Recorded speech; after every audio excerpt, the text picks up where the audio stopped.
computing is still very immature. We're coming from a world where you write apps, you put them on a server, Mm-hmm. you make a bunch of system calls, and you write some scripts Mm-hmm. to point them at different servers to make them do things. Yeah. We're 30 years still doing that. Mm-hmm. At some point, you're going to get a different type of machine. Mm-hmm. And the machine is going to not be concerned so much with you doing all of these custom things to articulate what you want. Mm-hmm. Think about like the iPhone, for example. Mm-hmm. You don't mess around. Yeah. Here's the SDK, here's the distribution channel, and then everything else is kind of built around the machine. So the iPhone itself feels like this fully integrated thing that is very wise about what to do. Mm-hmm. And when security needs to be implemented across all the apps, there's a common security framework in many ways built into the machine. Mm-hmm. I've never installed a dedicated security agent on an iPhone. Yeah, that's right. Right, because it's a different machine. It's a Mm-hmm. better machine than the type of ones that we use today that are very generic, unwilling to make too many assumptions because they're general purpose. Mm-hmm. I think the next set of platforms that will show up will do some of those things. Like I think about Cloud Run. Cloud Run has multiple runtimes. Mm-hmm.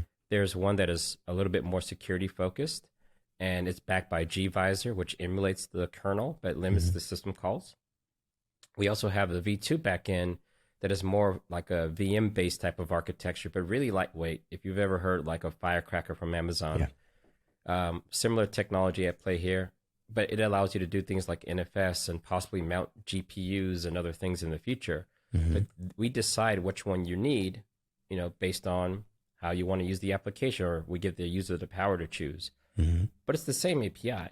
Mm-hmm. So I do think in the future, one day you will be able to, and actually we already see this, like there's a company called Vercel, Mm-hmm. and they are the company behind things like Next.js. Yeah.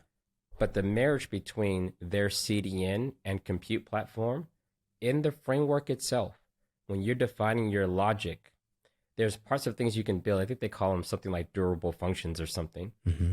And if you define one of these functions, they detect that and they will turn that function, instead of it running in the browser, they'll move it into their compute layer Mm-hmm. and then wire everything up on the front end to make sure that it communicates in the back end. So that's a great example of the platform being aware of the application needs Mm-hmm. and making adjustments at deploy time. So I think we already have hints of this future today.